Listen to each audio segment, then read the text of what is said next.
Hey, everybody, welcome back to another episode of the Boiler Express podcast. You have 2/5 of the group tonight, arguably probably the best 2/5 of the group tonight out here. We were supposed to have a third one, but it's to be determined if they'll be here or not. But Frank, how's it going? Oh, doing well, man. Happy to be back here. Happy to talk about some Purdue sports, even though we don't know a ton about football, but we're Yeah, excited to talk about it. I Excited to know. be here, and Dylan's here in spirit as he shows up in the comments. Thank you, Dylan. Appreciate that. Yeah, it's weird that we haven't been already meeting on a weekly basis for like a month now, because that's Yeah, usually what we do. We've definitely fallen off the wagon this past, I don't know, like 6 months, to be honest. So appreciate everybody that's stuck through that and that still tunes in. I know that we haven't been our normal selves lately, but life happens, and but we're picking it back up, and we should be here on a weekly basis from now on. So appreciate everybody tuning in. But yeah, Frank, we have football coming up in the first game is on the 31st, right? So 23 days or 26 days from now. I can't do math. I believe you when you say that. I know it's very soon. I don't know the exact date, so we'll go with that. We'll roll with that for now. Yeah, so Um, we're like 20 T minus 20 some odd days out from our first football game. We're playing Ball State, and you and I were talking a little bit before the show started that it's kind of hard to be excited about this year. Not because, I mean, I feel like there's a few different reasons. For me, it's number one, it's just the recency bias of like being let down so hard with Coach Walters and like how that all turned out, and and then we had a lot of really good players leave. Um, and the guys that we have brought in, not that it's a bad thing, but we don't really know anything about them. A lot of seniors, a lot of experienced guys, which is great, but we literally know nothing about them. Nobody came in that was like super like, oh wow, Purdue really rocked the portal with this one. So it's hard to get excited about that. And like I was telling you earlier, like Purdue fans, they get attached to who they like. They get attached to certain players. And so when you've got a brand new roster with, I think, what, 2 returning starters out of everybody, it's hard to like get excited about that. But yeah, what are your thoughts with that? yeah, I'm right there with you. I am. I think I'm like everyone on this show. You included Damon in that. Like my blood bleeds black and gold. I love Purdue sports, but it is tough, and I think part of it is just what you hit on, that the so much roster turnover. Yeah. Um, and Dylan says he didn't know I own hats. I do. Yeah, I'm trying to become a hat person, Dylan. Trying to become a hat person here. But yeah, I mean, Devin Mockaby's coming back. He's a guy we know and love. And I mean, we may see Ryan Brown. It sounds like we'll be seeing Ryan Brown Yeah. at the quarterback position this season. Outside of that, there aren't a ton of guys to cheer for. I mean, we do have Denylin Morissette coming back, a guy who showed a lot of promise, but there's just a big question mark on a lot of that, and that can kind of dampen the hype a little bit. But that's how I feel, and it sounds like you're kind of in the same school of thought, though. Is that right? Yeah, kind of in the same school of thought there, and it's also it's hard not to think about our in-state rivals and how they turned out from last year. They were also kind of in the same boat of they brought in all these transfers. None of them were big names, and the coach they brought in had a winning record. Was proven to win, but was also, coaching in the Sun Belt. And then before that was in the FCS. So there wasn't a lot of expectations behind it. There was some excitement, but the expectations weren't there. And so I think they were picked to be last or close to last year as well. IU. And so it's really, I guess, thinking about it that way, it's really exciting. It's like, is that something Purdue can do? Can Barry Odom come in here and win 10, 11 games right off the rip and give Purdue their first 10-win season? And I don't know how long. If has Purdue ever had a 10-win football season? Mm-hmm. Yeah. Okay. I think, I mean, not including postseason, it's been, Yeah. I think Brom had a 9-win season. Yeah. But so like part of me is excited for that, but also the Purdue fan in me is like, that's not going to happen. If Purdue gets to 6 wins, everybody's going to be thrilled. I think even 4 wins, people would be excited and, looking forward to seeing what Barry Odom can do. But Coach Odom's also came in and said, this is not a rebuild. This is not something where I'm going to take all this time to get Purdue back to where it can be. He's coming in here and saying like it's going to happen like right off the rip. So he's set. I want success now. Yeah, Which is which bold. Is really yeah, bold. And I especially think at Purdue.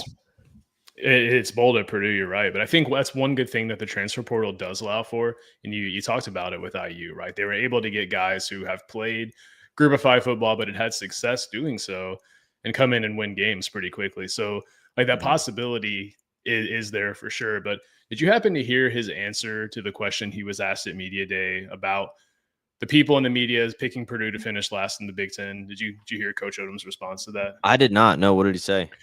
Well, he was very respectful, which I just thought was funny. He just said, I love the media. I respect them. You know, they do a great job.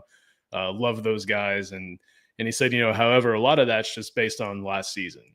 And like and I get that. There's no information otherwise they have to go off of. So of course that's what they're going to pick. But I truly believe we're going to surprise some people, and I think we're doing some good things. And I mean, he gave a very political answer, in my opinion, but I love the fact that he complimented the media. But I think that, I mean, it's hard to argue anything otherwise.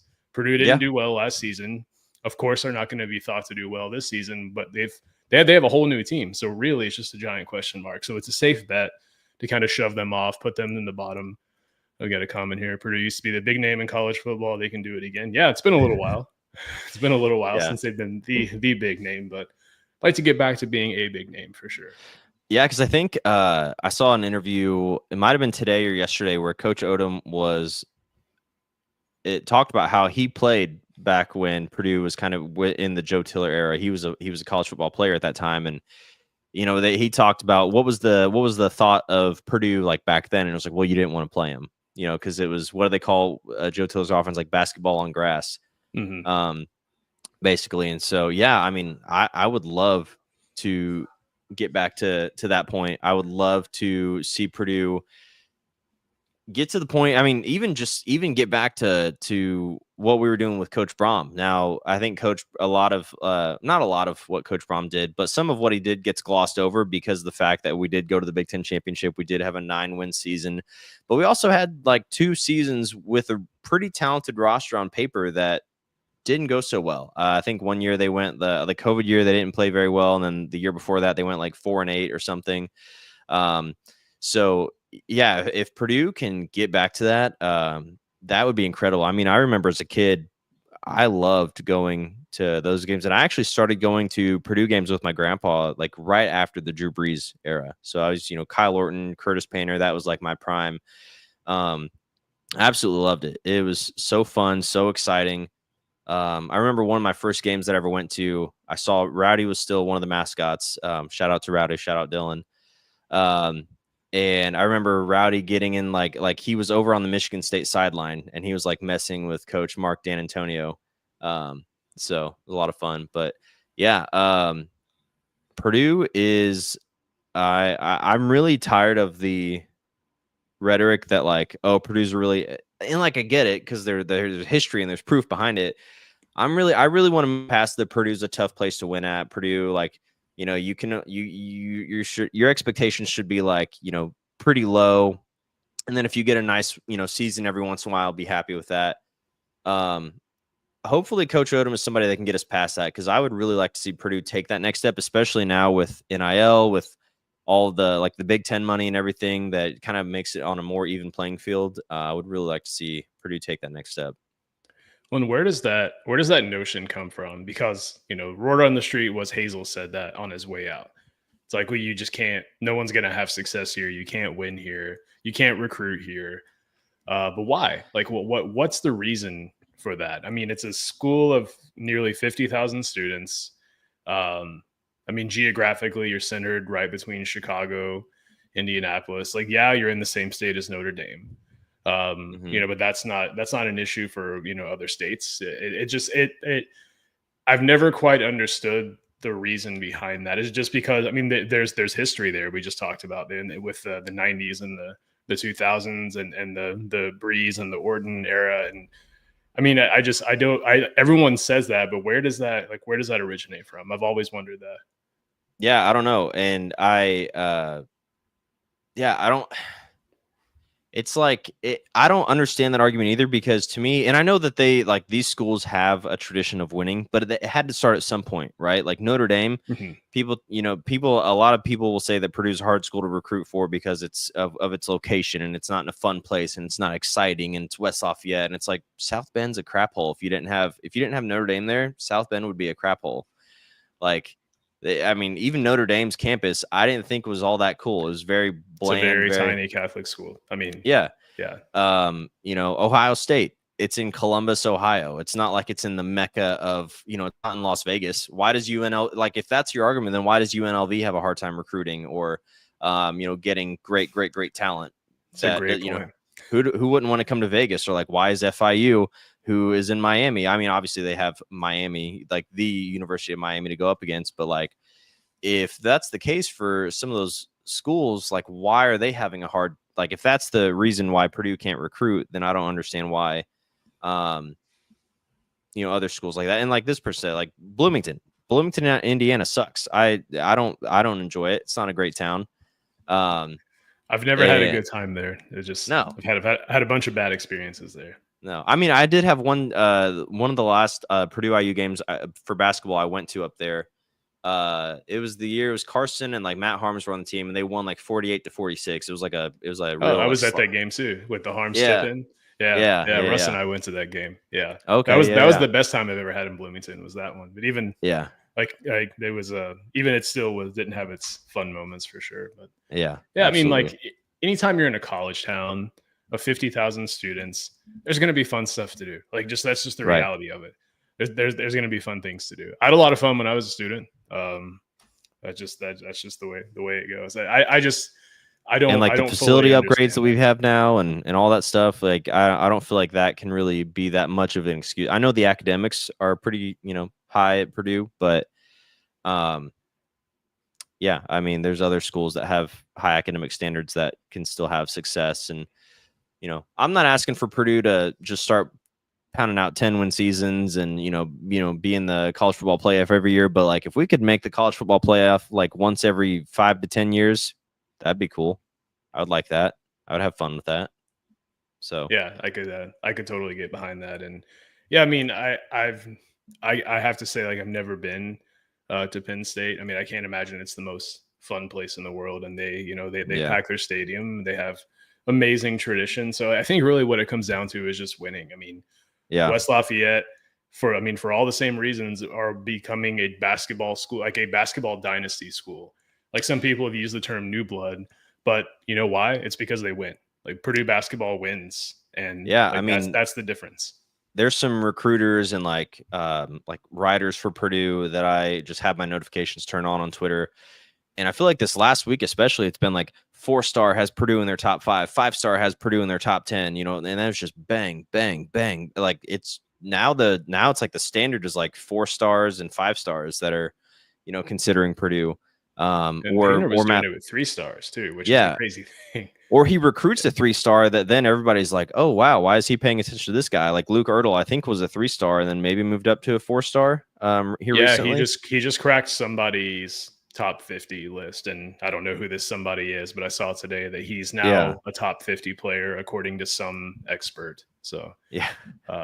yeah, Or even did you see the interview where he was talking about like what it was like recruiting Braden Smith and how like Mhm. no he was so baffled that this guy wasn't even ranked or whatever, and he was leaps and bounds better than all these other dudes that were ranked.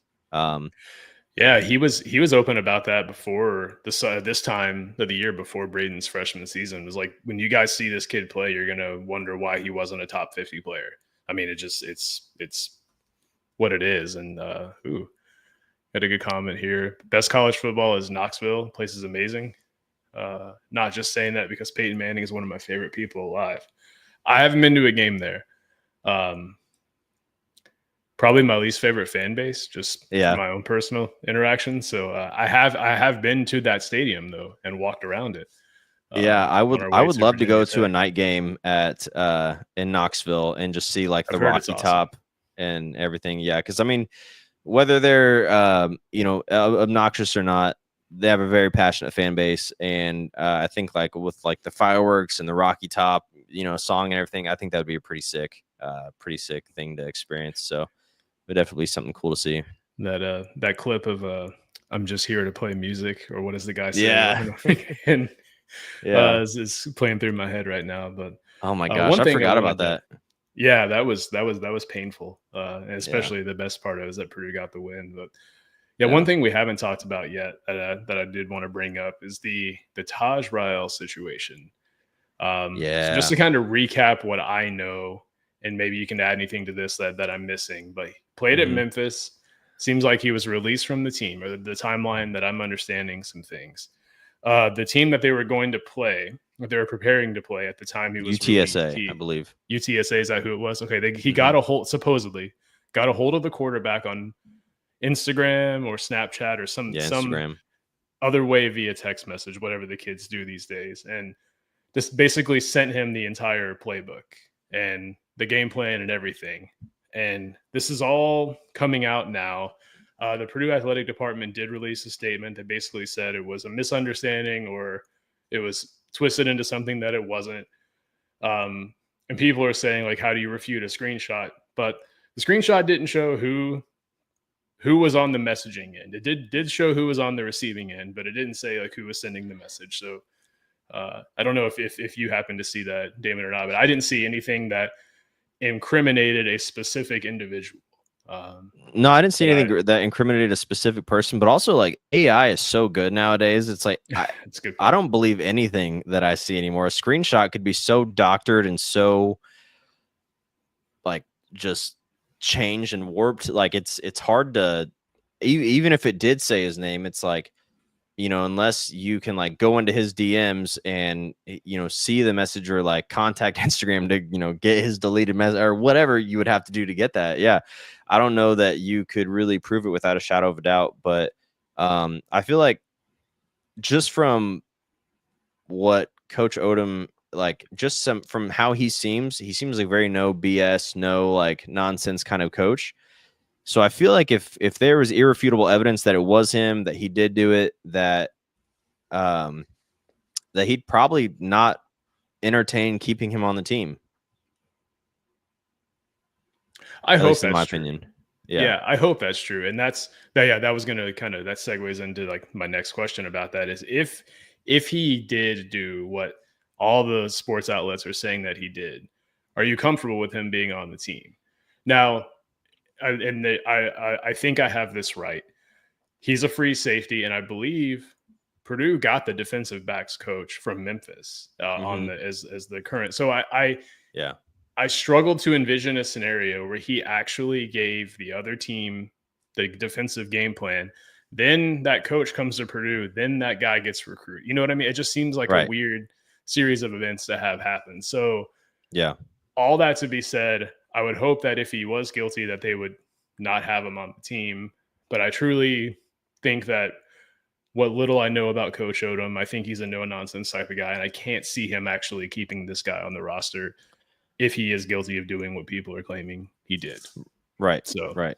Yeah, absolutely. but people are drawing a lot of conclusions from one anonymized screenshot. That's for sure. Yeah. I mean, we'll see. We'll see how the season goes. I mean, I think he's supposed to be probably a pretty like prominent role in the defense. I feel like I think he's supposed to be a starter. So, yeah, I mean, we'll just Yeah, have to he see is how listed on the two deep. Yeah.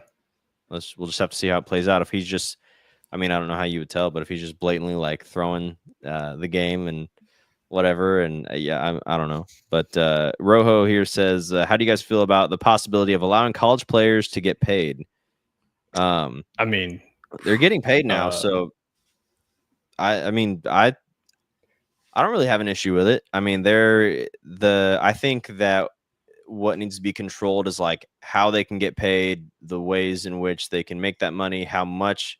I mean, I don't know that you need to control how much, but like I think that it just needs to be a level playing field. Because like if some school with like some super rich billionaire booster is just coming in there left and right, handing out millions to players, it obviously puts like those other schools at a bigger disadvantage.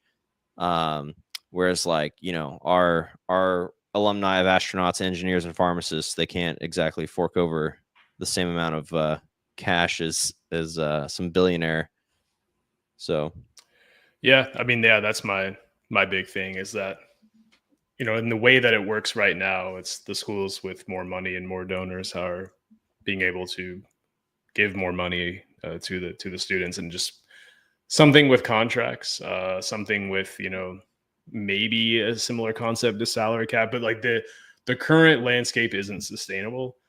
yeah. And I imagine we're just gonna see a lopsidedness. Well, and something was just signed recently by the president, right? That had to do with like college, Yeah. like paying to play, like paying players and all that stuff. I don't know. I haven't read anything about it. I just know that he signed something in regards to that. So there's got to be some kind of regulation on it now. So one interesting twist to the Taj Rael situation that I wasn't fully aware of. Apparently, the reason he was kicked off of the Memphis football team was because he was caught stealing and pawning a teammate's PlayStation 5. Yeah, and so a representative, one of his representatives, I assume that may be like an agent type situation, did release a statement acknowledging that some errors in judgment may have been made, but stated that there was no intent to harm teammates or compromise the integrity of the game. So I don't know what's going on there. You know what? If he doesn't do anything stupid at Purdue and he plays well, what's in the past is in the past. That's how I view it. Everybody gets a second chance, but I hope Well, I hope I they have a special guest that's been wanting to make an appearance here. So this is yeah, Archie. Archie. Mm-hmm. Yeah, how old is Archie? How old is Archie? Like 3 months?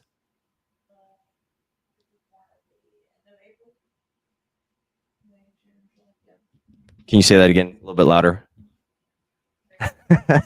He's like 3 or 4 months old. For those listening, Damon has a dog. It's not a human. So, no. what kind of dog is it? It's a mini, not sheepadoodle, golden doodle, mini golden doodle. Well, Archie looks awesome.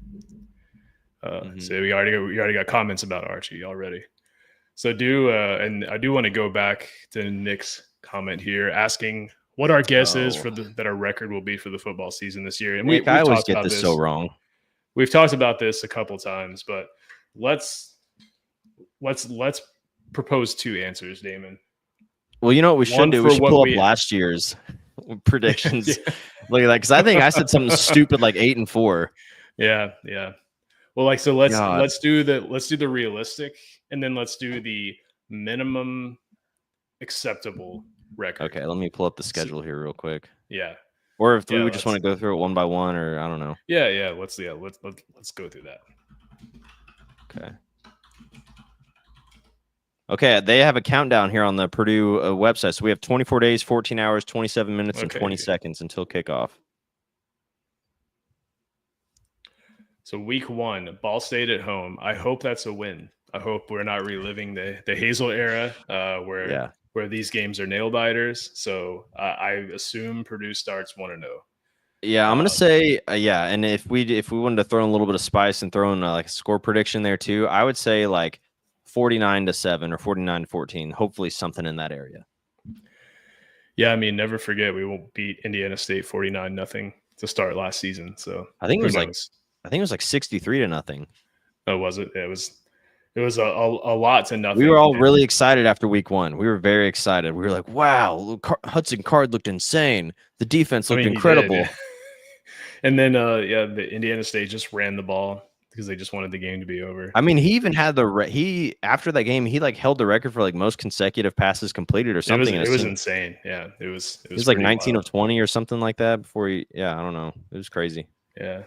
Little did we know what would happen. So week 2, Southern Illinois at Purdue, night game, 7:30 kickoff. I'll be there. I'll be at that game. Yeah, I think I will be as well.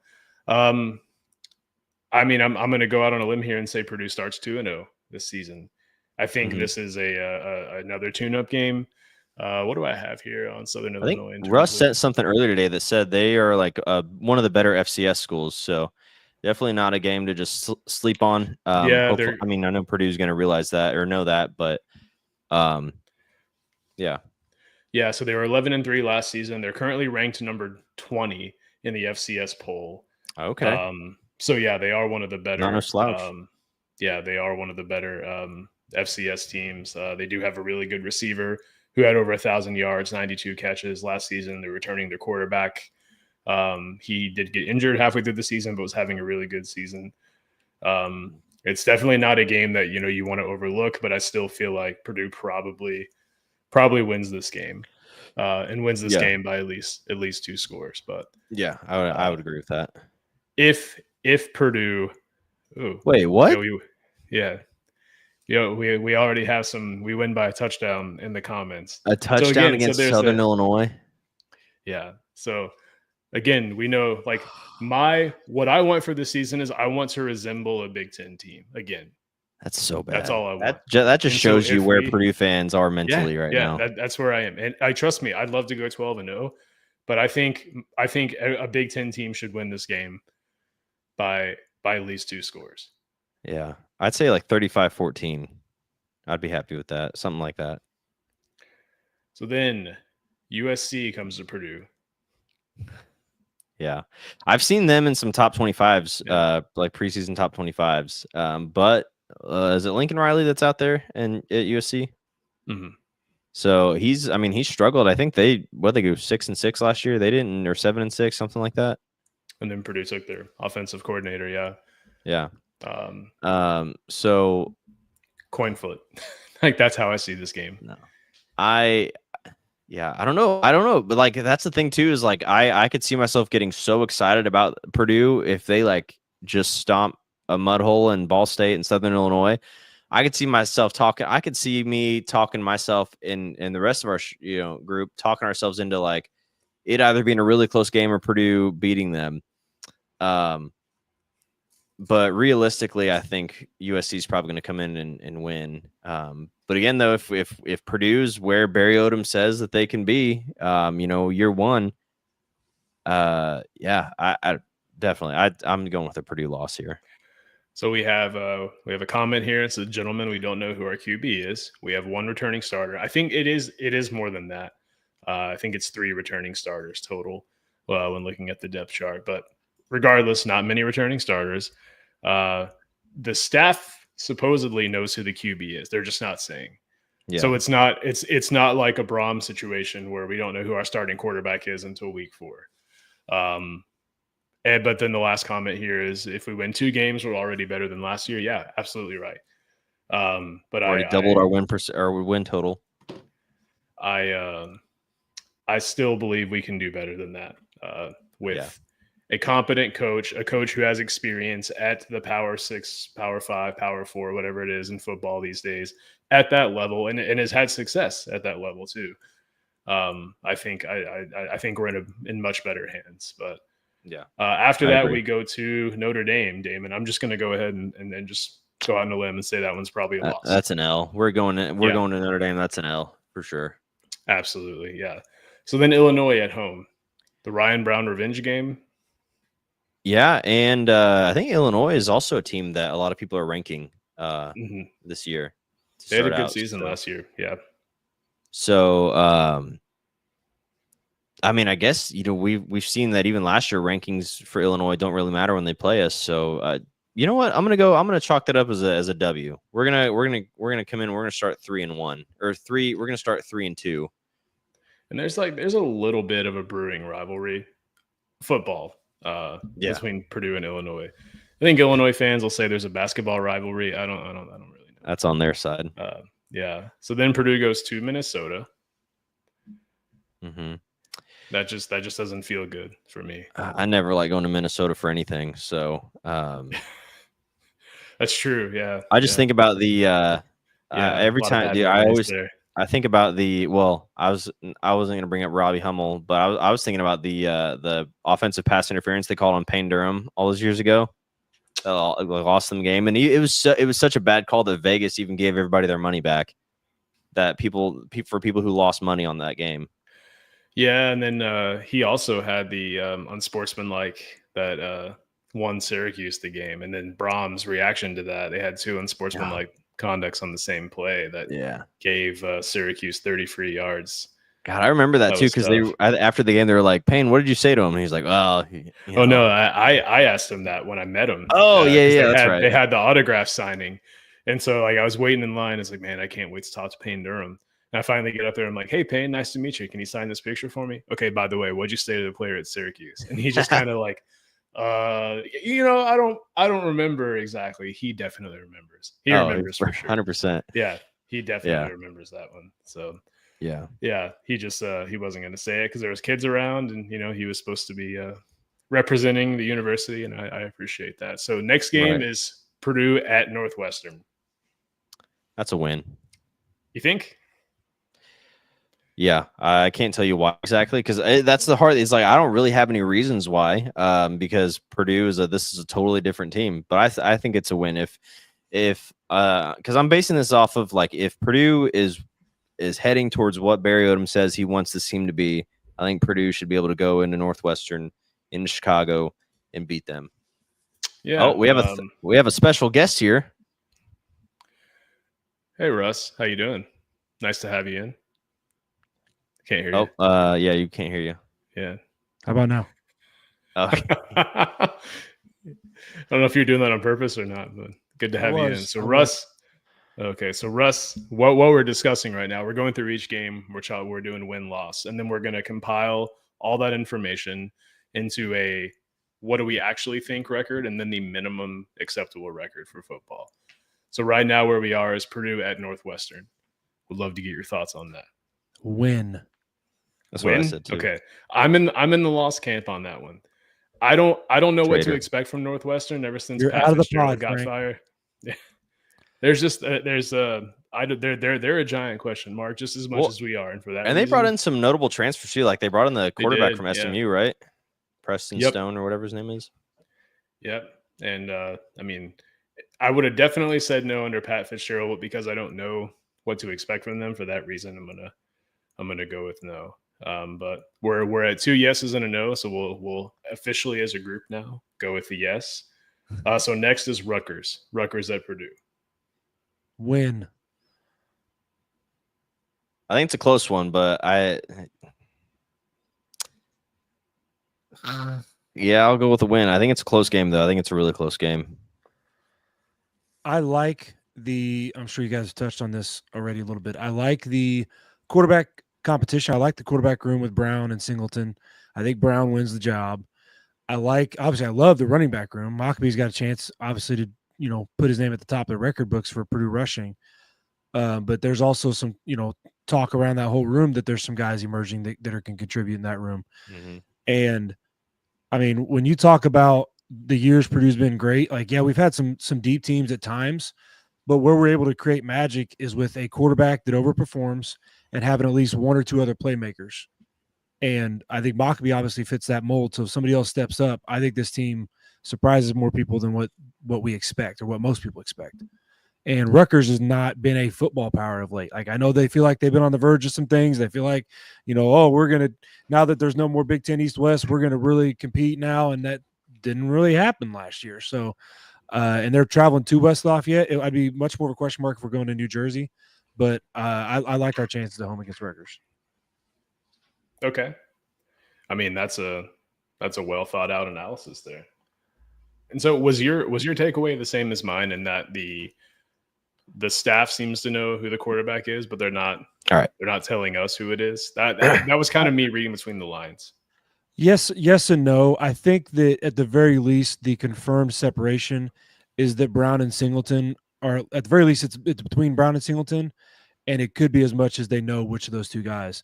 I think that I would halfway expect them to declare the starter because Coach Odom has been talking for a while now about how he wants to declare the starter much sooner than later. He wants to have a fair competition. He wants them to each have their chance, but he understands the importance of having one guy that is the week one starter, even though we're going to have to have multiple guys ready to play throughout the season. He wants to get that guy named and get that starter ready to go. Yeah, I would expect that to be, we're 24 days away from kickoff. I would expect that to be within the next week. You think that's a decent timeline? Yeah. Okay. So what do we go with, a win for Rutgers? Yeah, I think we're all aligned on that one. So what is the hypothetical record that we're at now? Is like 4-3, 5-3? Yeah, so we win Ball State, win Southern Illinois, lose USC, lose Notre Dame, so we're 2-2. Beat Illinois, 4-3. Okay. At Michigan, That's a loss. Yeah, Loss. that's Yeah. a loss. Yeah. Yeah. That's a Yeah, we can create storylines for Rutgers and Northwestern, but it's yeah, hard to do for that one. not in the big house. Then we have Ohio State at home. yeah, that's a loss. That's Yeah, another it's- loss. yeah. As much as I don't want it to be, yeah. We are we're there. We got a comment here. It says, "Boiler up, guys. Who's ready for basketball season? Did you see the basketball alumni recap up, bro? of Coach Painter's microphone? Where's Dylan tonight? Who gave him the night off?" There's a whole lot there. It's a loaded Yes, question. I did see that. I did see the clips of Painter. It was awesome. If That you was want like to the donate, most fun. Donate. Who are we getting if you donations? want to donate like $5 to the podcast, we will answer for each question that you have. We'll answer each Yeah. one. Just kidding. Yeah, we have That's a Patreon. No, we don't. That's a Yeah. joke. Did he not get banned? I did, thought he yeah. got banned from this. I don't know how my brother's still commenting. Like, did You ban unbanned him by the end of that show, I Yeah. think. no, there wasn't a way to. I was like, I don't know Oh. how to unban this. So he found that's- another burner and he's in here. So So this. no, I think that the clips of Painter, it That was showed. awesome. Yeah, it was definitely laid back and it was cool to see that. But it also showed he was a gamer because he was like, he was definitely doing some game planning. He was talking about who's summing for who and who's going to be playing the minutes. And, Yeah. Favorite part of that whole video was when he goes, "So we're playing two halves," and then he goes, "Yeah." He's like, "Wow." Yeah. My favorite part, he's like, "I'll bet you $1 this shot goes in." And then he turns, he says, "I owe you $1. How do you want it? Quarters, nickels?" Like, yeah. It just like normally you see Painter, he's so serious. Like you never get to see him as an actual, person.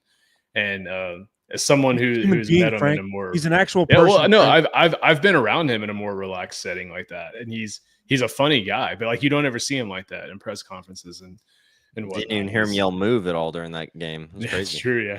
Yeah. So this next game's interesting. Purdue at Washington. Mm, It's a game I think we'd all like for us to win. yeah. For some I don't know. revenge reasons, perhaps. Yeah, I'm gonna have to go with probably a loss on that one, and that's just the state of. I don't know a ton about Washington, And but it's I all the way in do. I do Washington, know too. they were in the playoff 2 years ago. I know that coach went to Alabama, so it's not the same staff. Obviously, we're familiar with at least one guy on that staff, but as a program, I think they just have a lot less question marks than what we do, and they've had a lot more and better recent success than what we have. So I can't put that in the win column. We're by that point in the season, who knows what the storylines are, but yeah, Yeah, Based Plus on what Purdue- we know today, it's hard to argue with that one. Yeah. Plus Purdue having to travel all the way to Washington, and that being like the first time Purdue's ever had to really go, I feel like that far out for at least for football anyway. well, DC Yeah, was that to play Ohio State at home and then 1 week later play on the West Coast is going to be tough. Mhm. It's going to be real DC's on the East Coast. What do you? Oh, haha. tough. Okay. Wait, are the Washington Commanders out there then too? Or? Yeah. Okay, Yeah. I don't, okay. So final game of the season, IU at home. Oaken Bucket. If it's at home and we're 5-6, I'm not gonna put us at zero chance.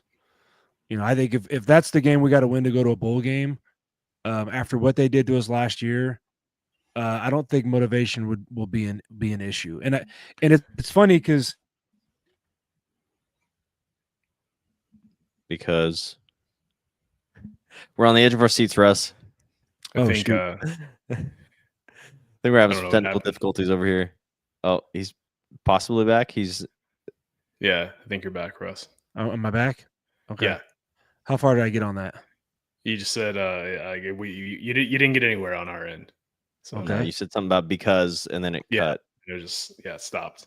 So if we go to that game 5-6, I think I wouldn't give us. I'd give us a puncher's chance if we go into 5-6. I think even though we've got 50 plus new transfers, we've got 15, 20 freshmen coming in. So we got 70, 80 new guys on the roster, but they still understand it's college football. They still understand it's a in-state rivalry. So I think that if we're going to that game 5 and 6, I'd give us like a 35% chance of pulling that game out. Yeah, I think it's 54 transfers that we've brought in this year, so it's something crazy plus, like that. Plus freshmen, yeah. So yeah. A little bit of a side quest here, but in the era of the transfer portal, do the players still take rivalry games as seriously?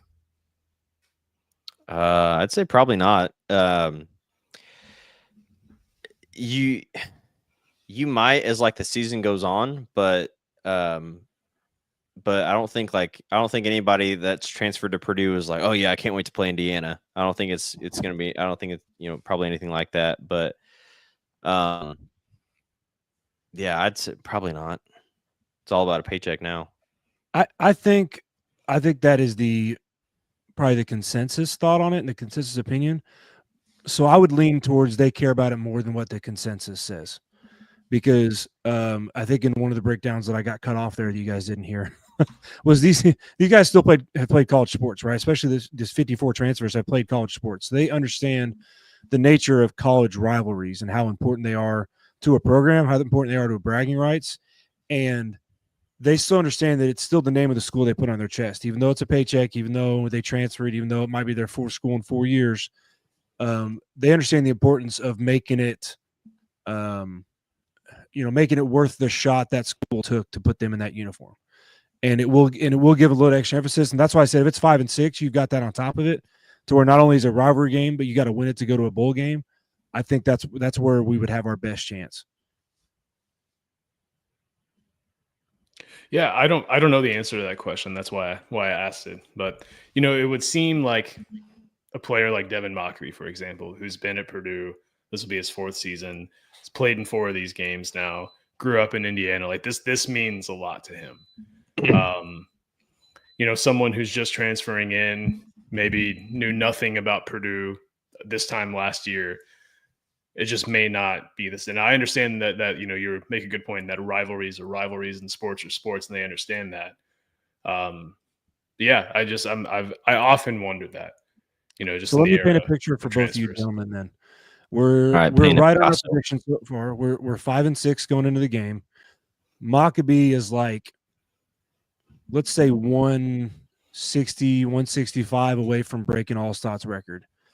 What chance do you give us of winning that game and Mockbee getting that record and being the reason we win that game? Well, in terms of priority, number 1 is win the game. Like that's the way I look at it. Number 1 is win the game. If it's a game where Mockabee's just not producing like he normally does, maybe they're sending an extra guy in the box. Don't force that. But I'd be really curious to see what Odom does in that situation, though. But in like the ideal movie ending, yeah, I mean I think Mockabee has it in him to do that and to put the team on his shoulders. But there needs to be multiple game plans, though. Yeah, I would agree with that. And also, I mean, a huge part of that depends on how the O-line is this year. Brand new offensive line, so we'll see. Yeah, I mean, I'm just saying it from a perspective of if he's 160 away, then that means he's somewhere around like 950, 980 yards on the season already. So he's already had a decent year, right? He's already proven that he is that back that we wanted him to come back and be his senior year. Plus, he's the one returning starter. He's the guy that knows the rivalry more than anybody else on that roster. And so I can see these guys making him the one that wins the game for us. So, yeah, of course, it's, the football. That's the football answer. Frank is very good at coach speak. We got to have multiple game plans. If it's not there, we're not going to force it. But I don't see a world where they don't force it. Like, I don't see a world where they don't say, look, we got to win this game and we got to use Mock to do it. If not, we would rather lose the game trying to get Mock that record and push him across to get that bucket back his senior year than win it by him being a nothing, Mm-hmm. A comment here that says that fraud in B-Town will bring 28-year-olds to stop Mockabee. He's that kind of human. From Bishop Sycamore. Don't know why that made me laugh, but it did. You guys remember that a few years ago, that whole Bishop Sycamore thing, where it was like it wasn't even a real high school. It was like a bunch of 28-year-olds, 25-year-olds playing. was a And fake they school. still got dog walked. Yeah. Yeah, The crazy. The only thing that makes Coach Cigarette, like the difference between him looking like a genius and looking like a crazy person, is the fact that he won a bunch of games. Honestly, like if he had a 2 or 3 win season, he's one of the most terrifying people in the world. You guys remember when he first got hired and he'd post those pictures at like 5 a.m. and it would have his to-do list and it would just say like get players. Yeah, like, this is my to-do list this morning. It's like, that's weird, man. That's really weird.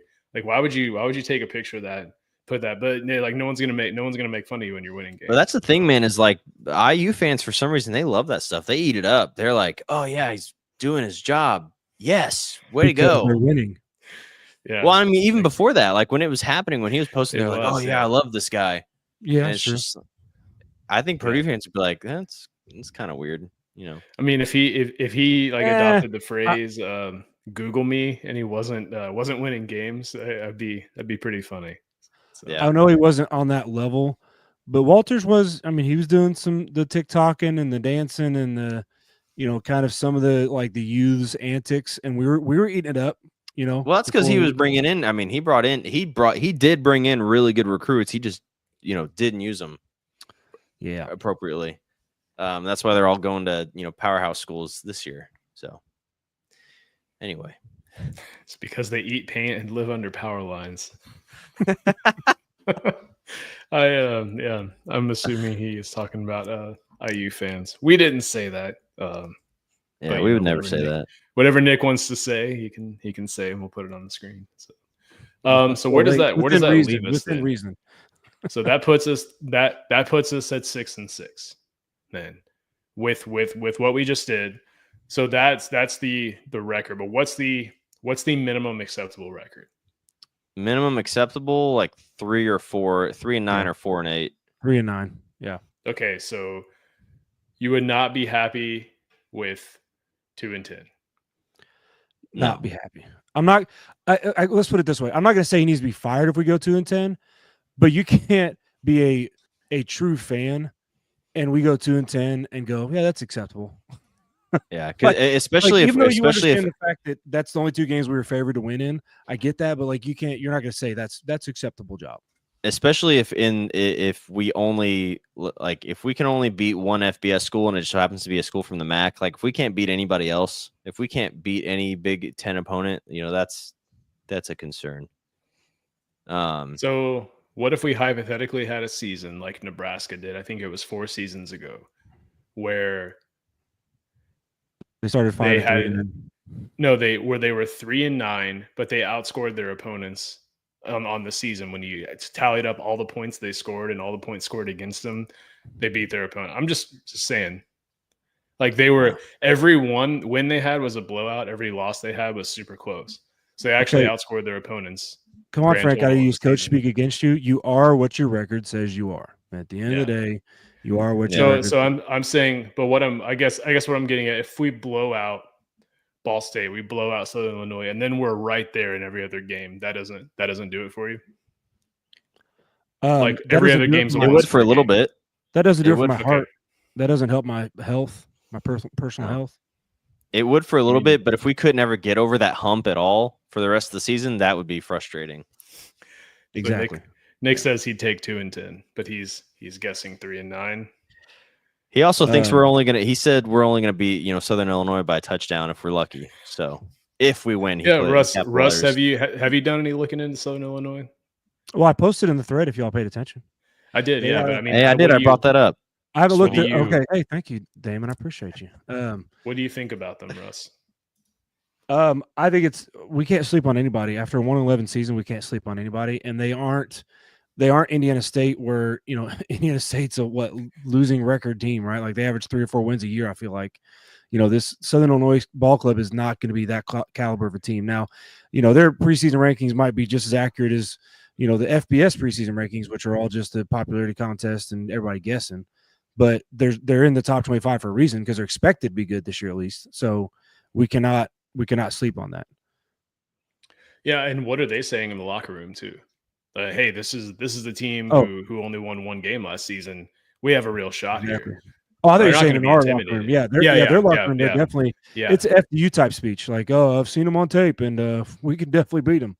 Yeah. And I think Odom is saying the same thing almost. Like, hey, we were 1-11 last year, so if you're overlooking anybody, you're in the wrong locker room. Yeah, 100%. Yeah, that works. Before we I don't know what our next topic was, but before we go any farther here, I mean, we're only 50 minutes into the show, so I might as well give a shout out to all of our sponsors here real quick before we go off the air and don't, give them any love at all. So if you're looking for any new Purdue clothes with football season coming up, check out martinvintage.com. Use code BXP at checkout, get 10% off. Russ is wearing one of their shirts that I believe they sent those to us because I have that same one. Or you can, if you're getting ready for basketball season, there's a lot of hype behind this year. There's a lot of pressure, a lot of hype. If you want to get into the nitty gritty and you want to know the numbers behind everything and how good Purdue really is, then I would say go to CBB Analytics. Yeah, I'll pick up where Damon seemed to have frozen up there a bit. Yeah, CBB Analytics is awesome. We essentially live there during basketball season. Any stat, any analytic, any metric that you could want to know, anything you can basically quantify about basketball, you'll find on there. Find some on-off stats, you'll find some situational stats, and you can get an account that just shows you Purdue stats for free. There's obviously more paid tiers beyond that, but really, really great website. Definitely recommend checking out. Terrific people over there. And then last but not least, Cincy Blitz Boards has been a terrific partner for us. It's a really cool, innovative game.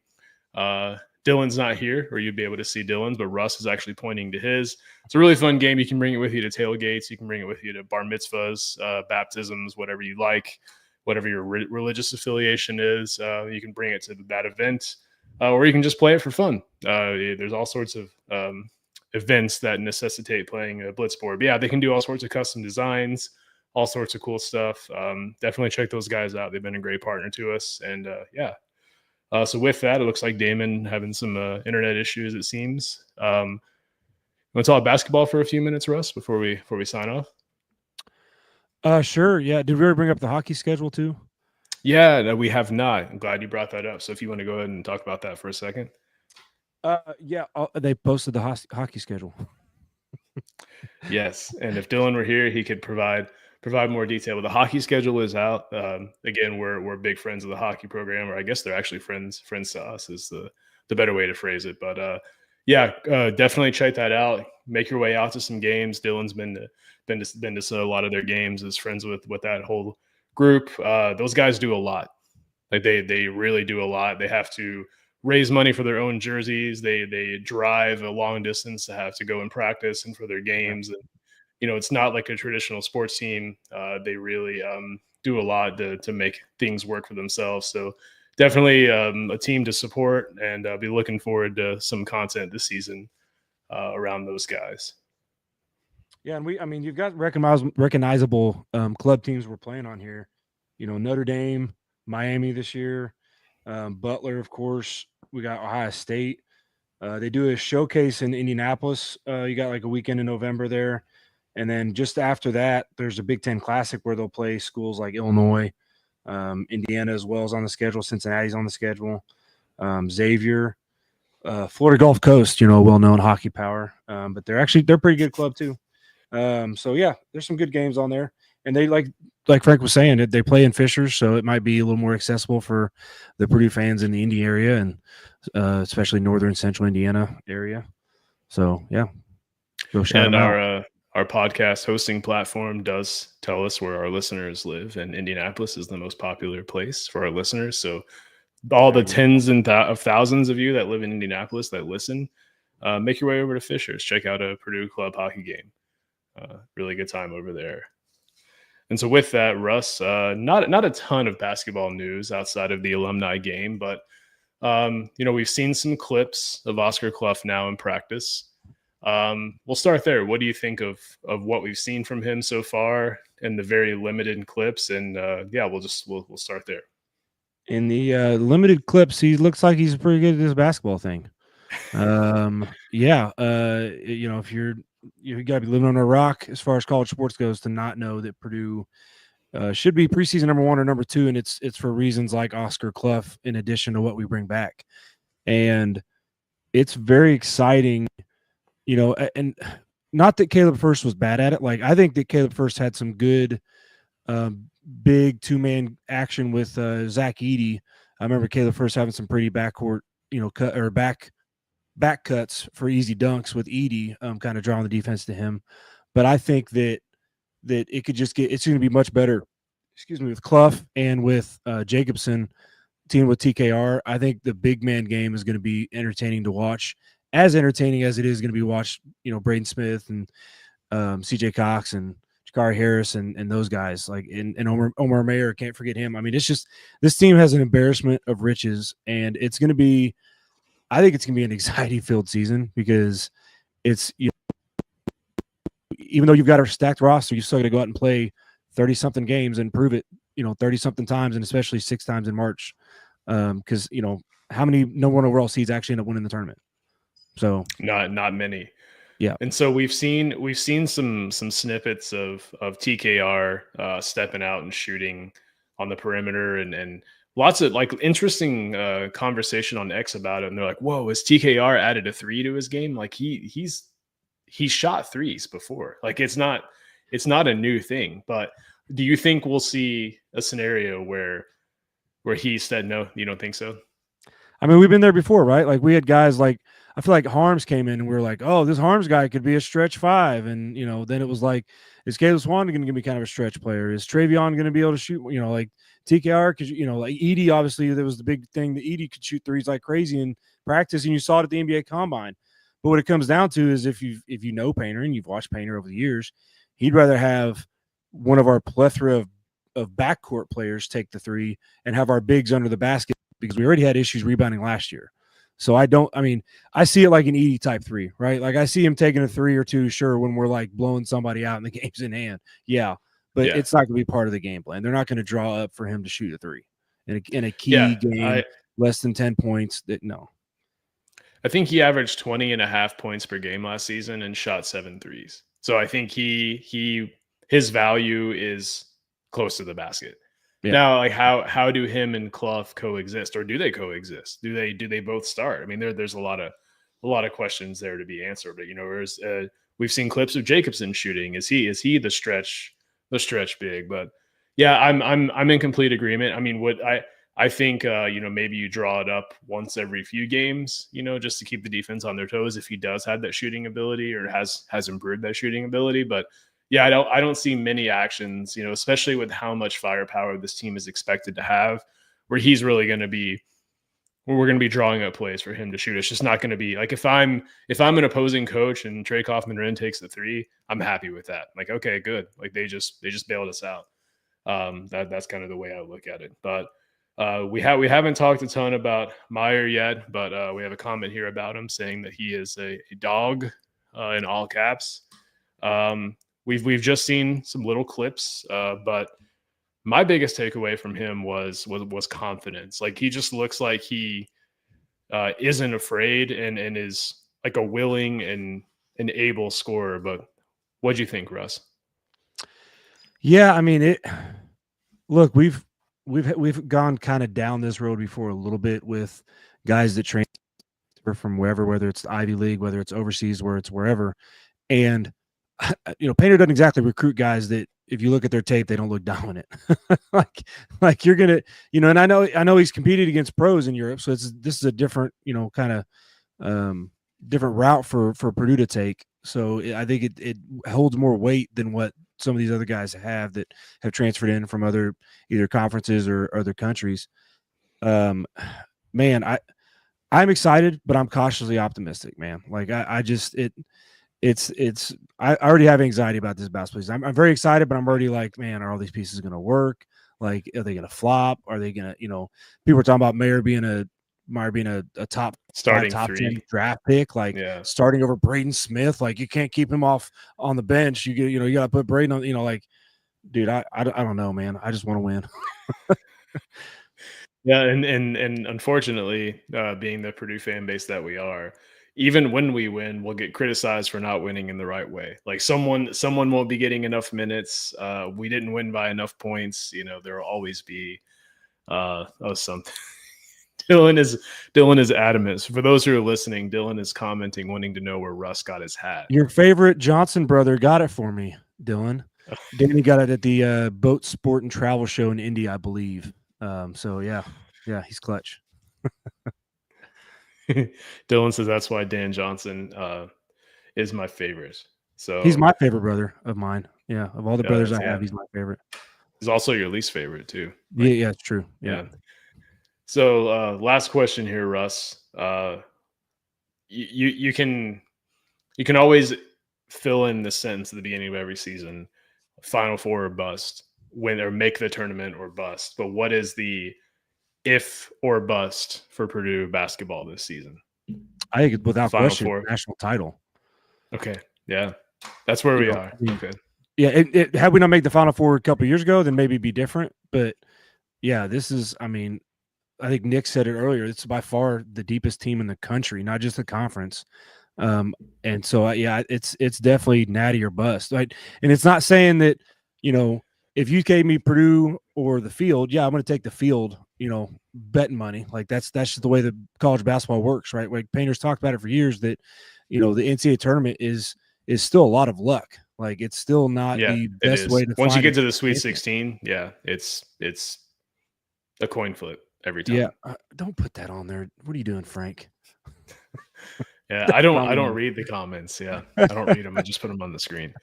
But yeah, no, we already made the Final Four. We've you know got that monkey off the bat, and we have so much coming back. We're going to be preseason number 1 or number 2. It's absolutely national title or bust because Purdue fans are tired of, as much as the Banners argument is ridiculous for the team down south, because I'm, you know, Dylan talks about how old I am and they haven't won a title in my lifetime. So, you know, but it would still be nice to get that title and finally, you know, and yeah, it's always going to be, oh, you only got one, we got, you know, but still.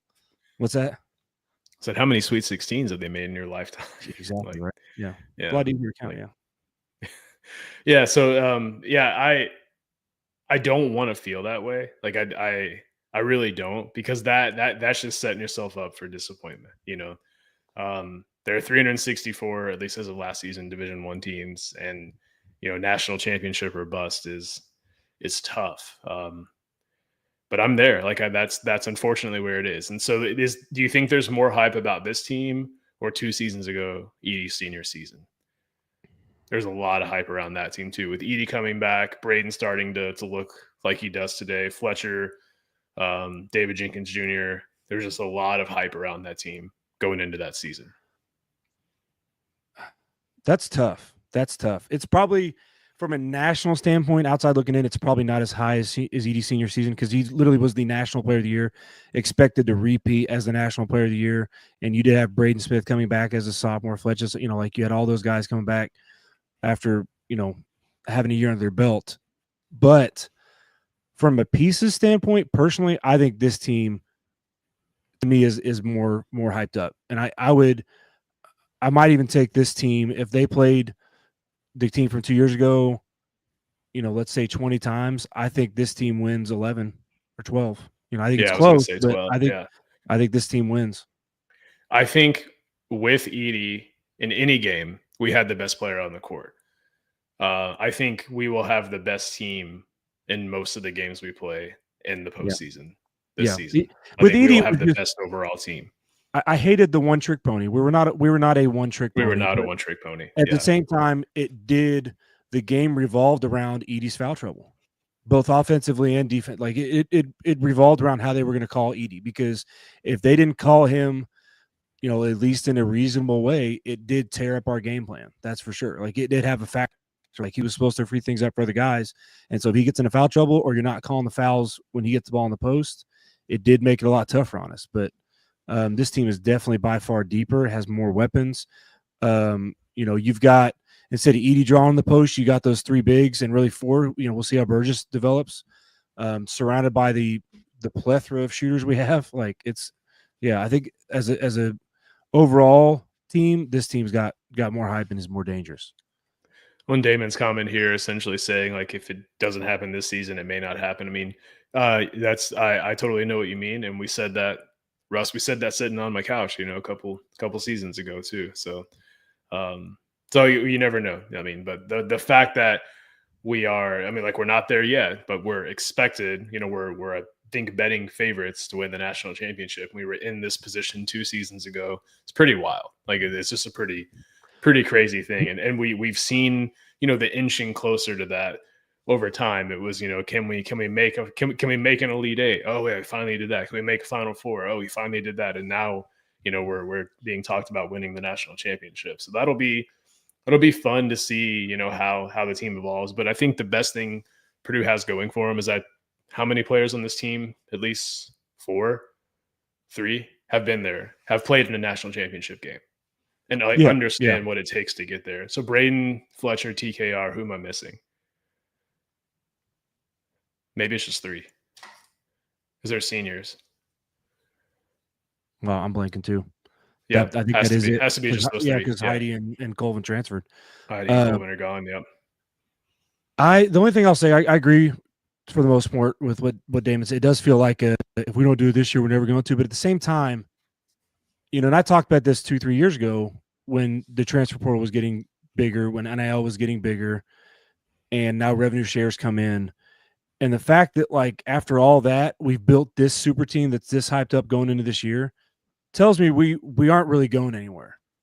I don't think we're going, like, because the talk last year was what we are. Oh, really, the last 2 years was, Painter doesn't do the transfer portal like he should. He doesn't get. So what does he do? He goes and gets one of the best big men in the portal. He gets one of the best international players. He gets one of the best 3-point shooters from the portal. And it's oh shoot. The way I look at it, Purdue is like that. Purdue does got it as far as being able to put a team together. So I wouldn't say I'm completely, if it doesn't happen this year, it's never going to happen. But I get why it feels that way. And like the way I look at it is not going to the transfer portal when you don't need to isn't a bad thing. It's like people criticizing the Pacers, and hopefully we have some Pacers fans who listen. People criticizing the Pacers for not doing a ton, in the trade or free agency, but they didn't need a lot. Like they really didn't. They needed a center. They went and got a center. Why should they be criticized for not making a bunch of moves when they have a great core of guys coming back? I think the same concept applies to Purdue in a lot of the last few years. In the first season where we had multiple transfers, Painter killed it. So so that's like all the criticism can just go away in my opinion. But comment here, name your starting lineup. Who starts, Meyer or Cox? I mean, I think it's got to be CJ Cox until proven otherwise for right now. He knows the system, he knows the schemes. He's played in college before. He's done well in college before. I think Meyer can earn that spot, but I think to start the season, it would shock me if it does come down between those two guys, which I'm not sure. I think Meyer's more of a point guard. Cox is kind of a combo guard, but if it does come down between one or the other, I think it's going to be Cox, in my opinion. Russ, sounds like you agree. Yes, and the one keyword you didn't say that I thought you were going to say, because you love this word, especially when it comes to new kids on the block on the Purdue roster, is defense. Right? I think that's the one thing that could be the obstacle to Meyer starting right away is our defense is something you got to learn, and you got to know where you're at, and it doesn't matter how good you are offensively. If you're a liability defensively, you're much more likely to play. I'm not going to name the guys on the roster recently, but you're much more likely to play in Painter's team and even start for Painter's teams if you're great defensively, elite defensively, but nothing burger offensively for the most part, than you are to play being an elite offensive player and being a liability on defense. I feel like that's kind of changed a little bit, though. I feel like that's especially in the postseason. Because if you remember not last season, the season before, Colvin wasn't getting minutes to in the regular season. Then all of a sudden postseason comes around and he's getting 12, 15 minutes a game.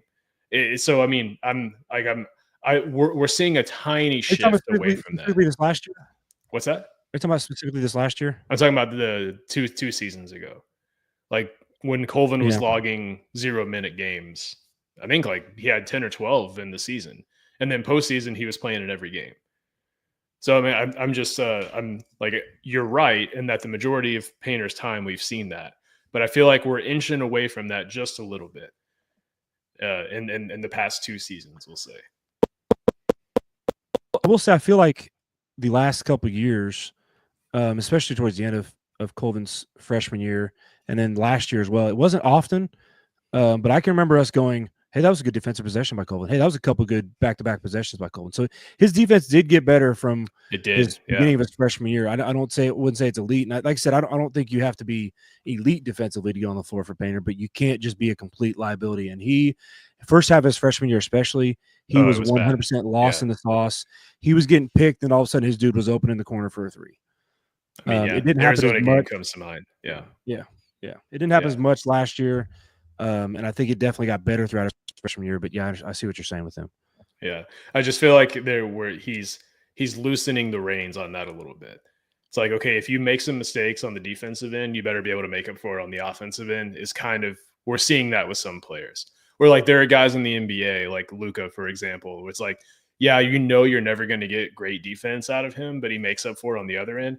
And we're seeing a little bit more of that from Painter, but we obviously saw some of the struggles with Colvin from last season. And like TKR has never been a great defender.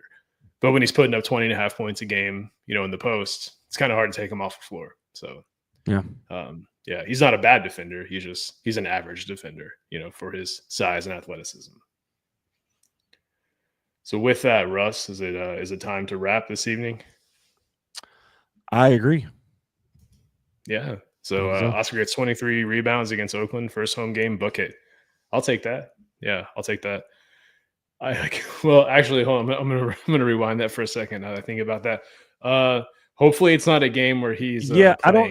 That's what I was going. I was like, you think he's in the game long. Like, I mean, that's a rebound every 2 possessions, basically. Like every 2-3 possessions. Well, and maybe he's just bouncing them off the backboard. He gets like 10 offensive rebounds in one possession. He's an Angel Reesing it up. Sorry, maybe. I'm sorry. Go ahead.